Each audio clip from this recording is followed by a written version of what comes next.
Israel announced plans to ramp up attacks on Gaza in its fight against Hamas. Experts are concerned more civilians will pay the price.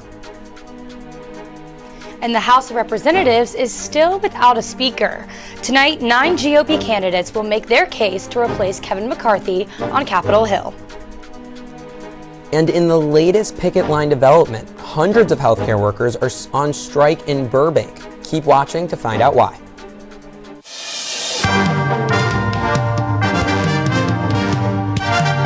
Annenberg TV News is next.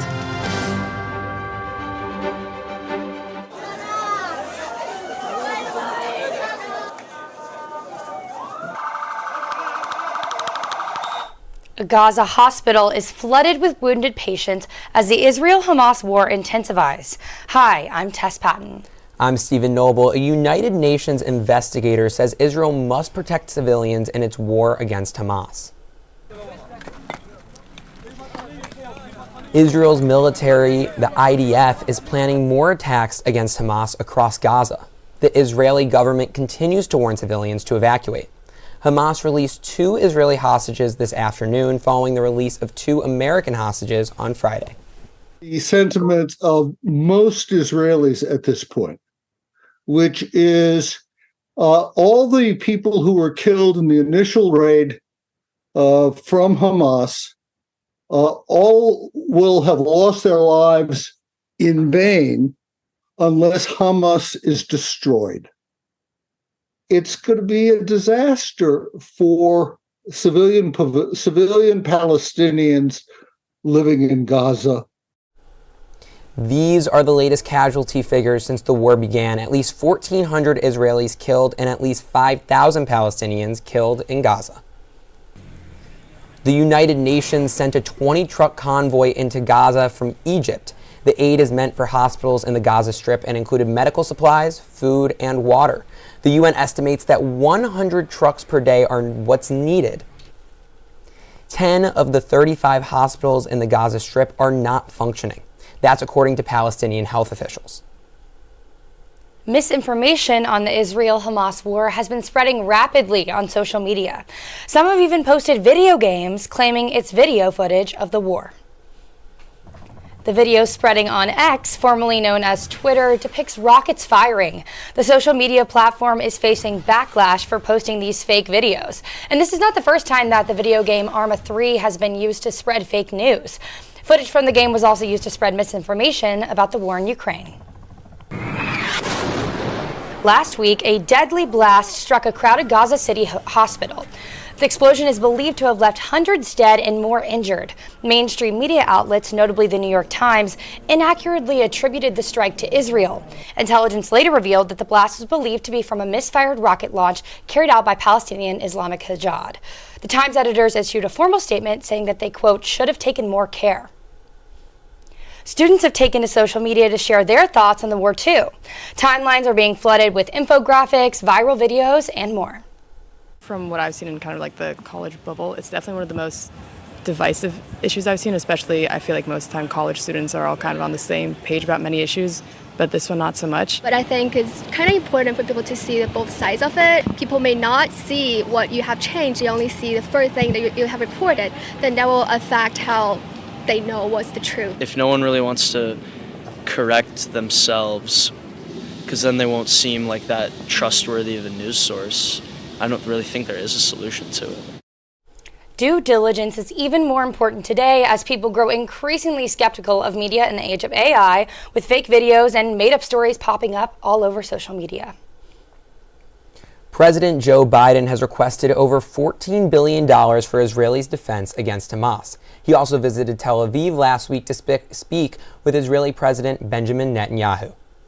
The security package I'm sending to Congress and asking Congress to do is an unprecedented commitment to Israel's security that will sharpen.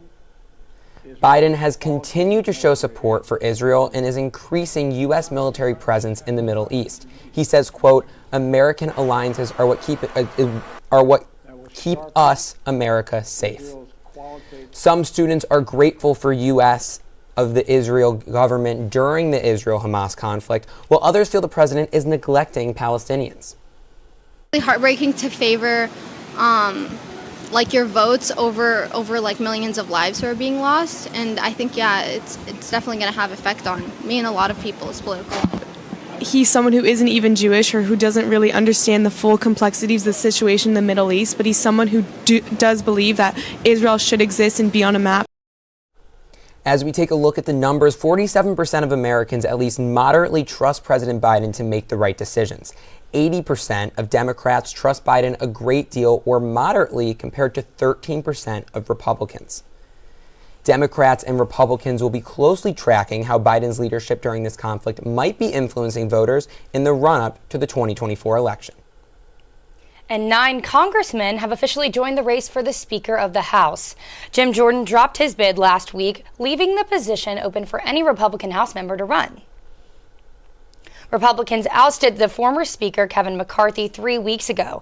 Jim Jordan was the initial frontrunner for the position, but he couldn't get enough support after 3 votes. After Jordan dropped out of the race, the playing field has grown rapidly. It's hard to determine who's a frontrunner with such a large field. So with 9 candidates, it's literally impossible for anyone to earn a majority if they've picked up 10 supporters apiece. It's just not possible. So they will have to consolidate around a single candidate in order to get any kind of progress on the speakership race. And until they do, we can't govern. We can't pass laws. Among the 9 candidates running to be the next Speaker of the House are Republicans Tom Emmer of Minnesota, Kevin Hern of Oklahoma, and Pete Sessions of Texas. It's unclear who will get the votes needed to secure this position. GOP candidates are meeting tonight to garner support. The House intends to begin voting for the next Speaker as early as tomorrow. California Senator LaFonza Butler announced she will not run for a full term in 2024. This comes weeks after Governor Gavin Newsom appointed Butler to fill Dianne Feinstein's seat. Butler made history when she was sworn in as the first black, openly LGBTQ+ senator in Congress. She recently told the New York Times that she would be, quote, the loudest, proudest champion of California, but being in the Senate was not, quote, the greatest use of my voice. Butler will finish out the late Dianne Feinstein's term, which ended in January 2025. The primary election will then be held 5 months away in March 2024. The top 2 candidates will advance to the general elections next November. Still, some would have liked Butler to join the Senate race.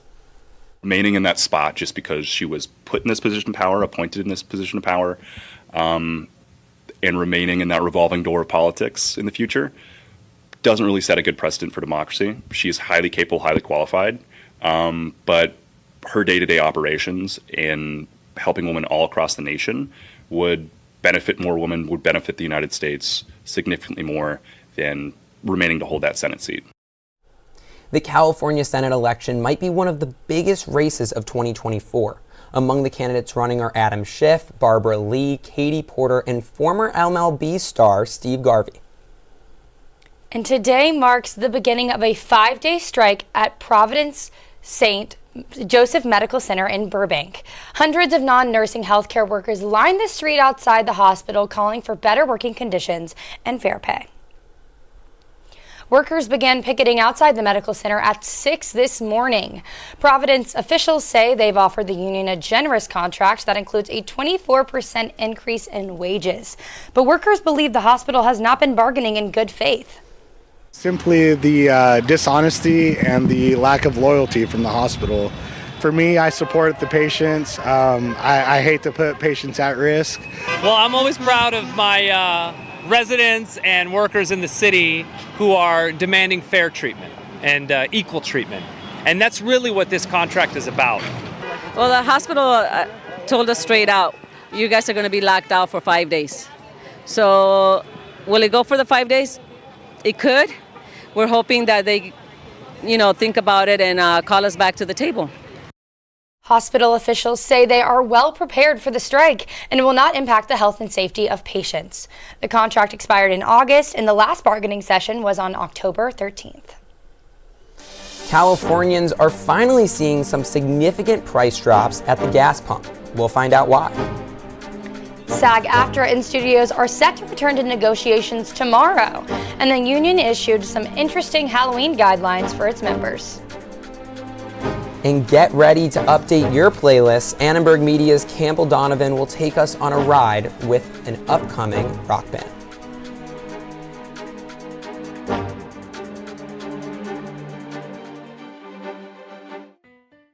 Let me tell you how we amplify our Latine voices. Check out Dímelo.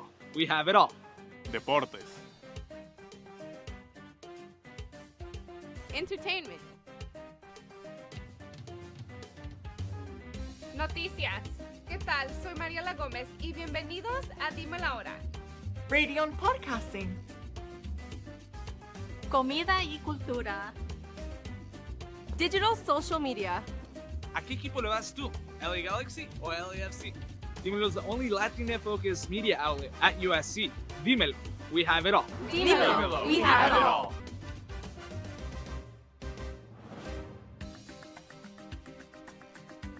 Next to my big friend, I love the big taste of chocolate in this little Hershey's Kiss.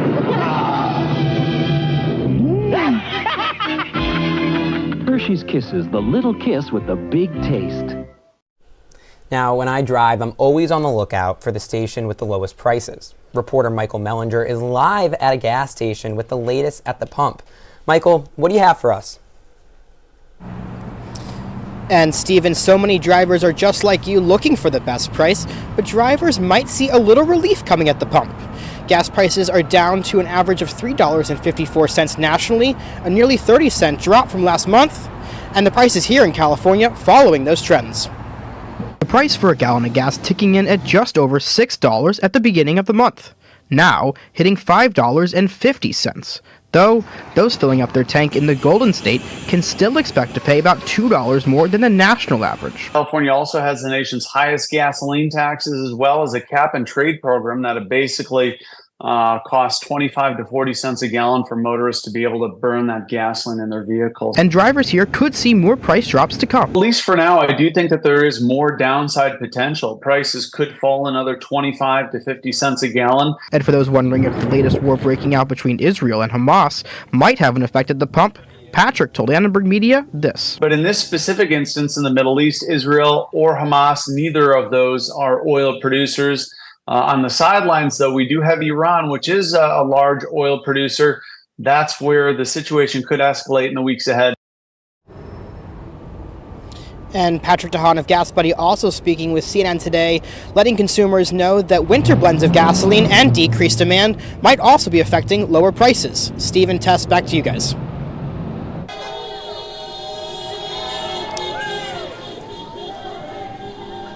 As SAG-AFTRA and the Alliance have plans to continue negotiations on Tuesday, protesters feel hopeful as they are ready to get back to work.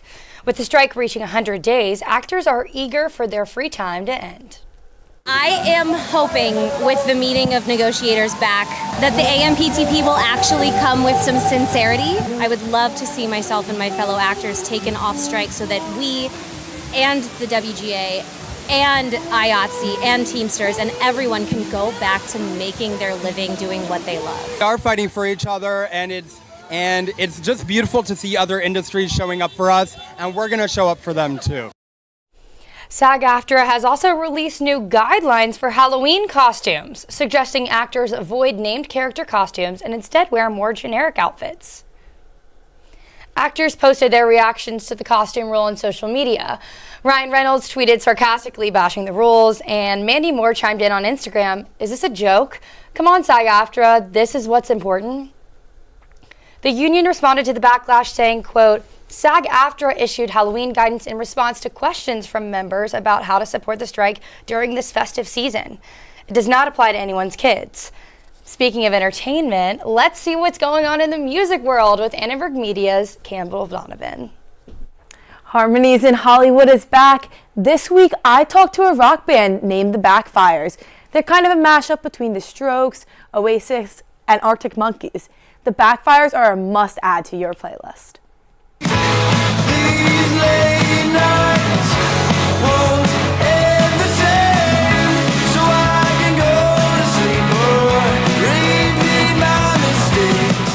The backfires have a unique global perspective.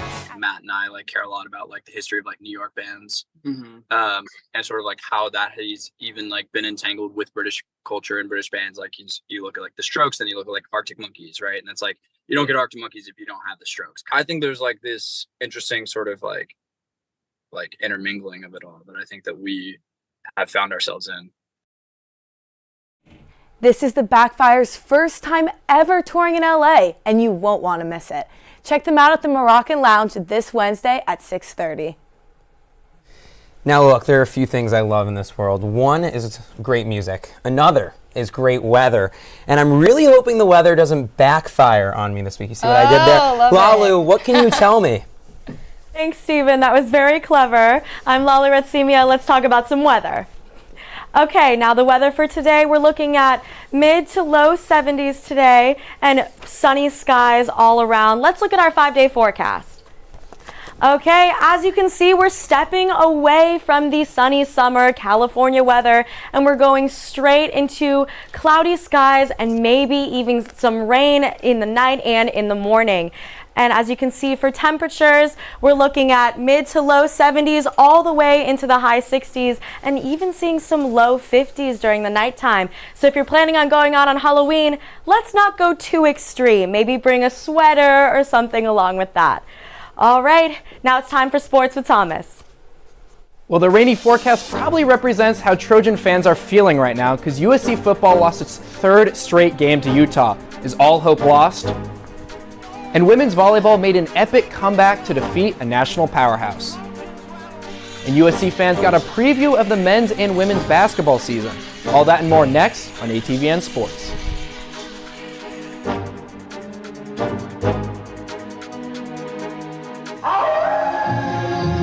That sounded like a wolf! And it's getting closer! Peekaboo! Count Chocula! Did you hear a wolf? It was Wolfie, howling for the 2 new marshmallows in my Count Chocula cereal. The lovely chocolatey part of this complete breakfast. 2 new marshmallows? Yes, the new full moon and chocolate wolf marshmallows make Count Chocula a howling delight. For a limited time, you can try the full moon and chocolate wolf marshmallows inside new shiny boxes of Count Chocula. This Halloween, Blockbuster Video has a special treat for your whole family.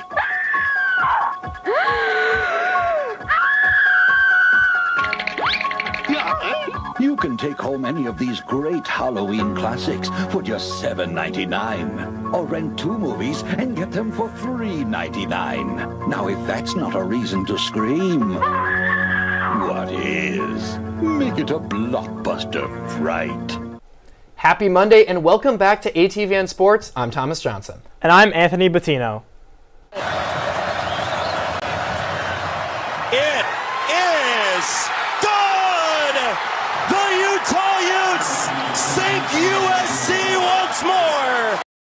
That was the sound of a Trojan loss for the second week in a row. This was the Trojans' first loss in the Coliseum since 2021. The University of Utah once again proved to be USC's kryptonite as the Utes took down the Trojans 34-32. The story of the game was the same as last week's. The offense wasn't clicking like it normally does, and the defense was overwhelmed by the opposing offense. Not to mention, USC had 2 missed 2-point conversions that could have saved the game. Taking back-to-back losses, the Trojans have dropped 10 places in the rankings, going from 10 to 24. Now there are 5 Pac-12 teams ranked above them: Washington, Oregon, Oregon State, Utah, and UCLA. Well, Thomas, as you can see, I'm wearing all black to mourn the death of USC's playoff chances. So knowing that, moving forward, what does USC need to do? Well, look, we saw the fight in this team this past weekend. They came back from a 14-point deficit, even took the lead in the fourth quarter, but then it started unraveling. Good teams can't have a targeting penalty in the last 2 minutes to give the opposing offense momentum, and that is exactly what happened with Bear Alexander. I can't even tell if this is a good team anymore. I completely agree with you. The most confusing thing to me is the first 3 weeks of the season, I really was convinced we were one of the best teams in the country. And now we have our former Heisman dropping the ball like he's in high school. I mean, I was flabbergasted when I saw that. That was one of the most absurd things I think I've ever seen a college quarterback do. And look, it hasn't been clicking at any point. on that same last quarter drive that allowed Utah to kick that field goal, they gave up a 26-yard rush to a backup quarterback, a former pig farmer. So it's just not going well for the USC Trojans. Hopefully they can come back against Cal this weekend and get a win. Talking about the backup quarterback, if the defense is struggling against a backup quarterback, guys like Bo Nix and Michael Penix Jr. are just going to eat them alive. But moving forward, USC looks to get back on track in an away game against unranked Pac-12 opponent Cal Berkeley on Saturday. And now from a USC loss to some Trojan wins, the women's volleyball team went 2-0 over the weekend, including a top 10 victory.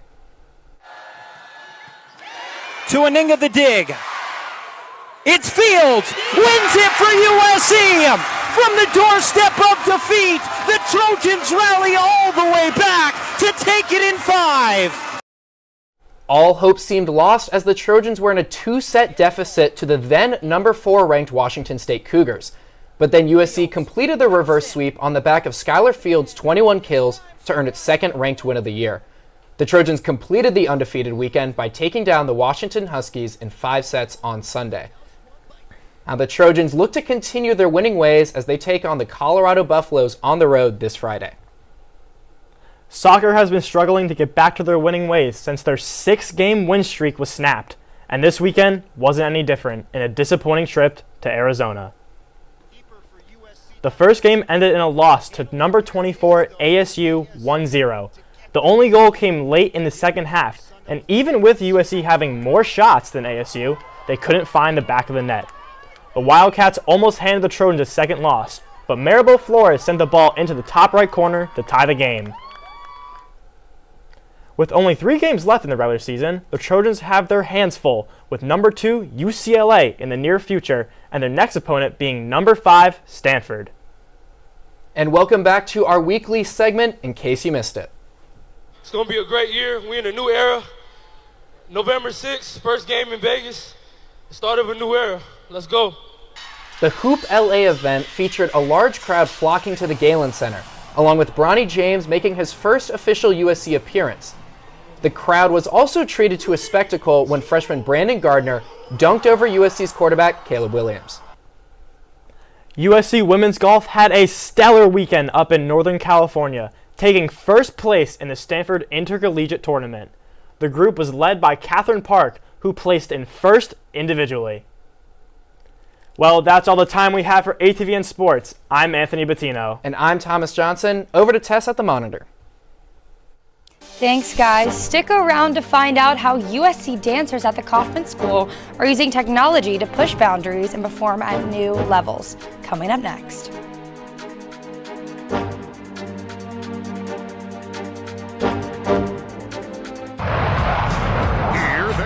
Screaming across the sky, it's lots and lots of jets and planes. The greatest collection of aviation DVDs we've ever offered. And through this special TV offer, you can get 2 DVDs for the price of 1. You'll get to see big planes, little planes, soaring stunt and passenger planes, even planes that fly real low. Old planes, new planes, fast planes, slow planes, smoking planes, even planes at supersonic speeds, plus much, much more when you order lots and lots of jets and planes. Each DVD is jam-packed with lots of high-flying, close-up action. This special TV offer is not available in stores. Remember, you can get 2 DVDs, over 2 hours of non-stop aviation action for the price of 1.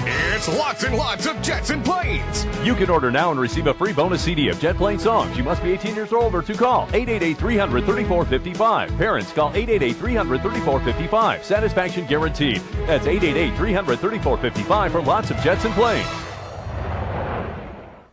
If you want to stay warm and cuddly, then you need to put on a Snuggie. It's the blanket with sleeves that keeps you totally warm while your hands stay free. That's right! Perfect for men, women, and children love them too. And now, there's even a Snuggie for your dog. Available in a variety of hot new colors that'll keep you cozy from head to toe and totally warm wherever you go. Snuggie is available at retail stores everywhere. So if you want to be warm and cuddly, it's time to get on your Snuggie. That's right!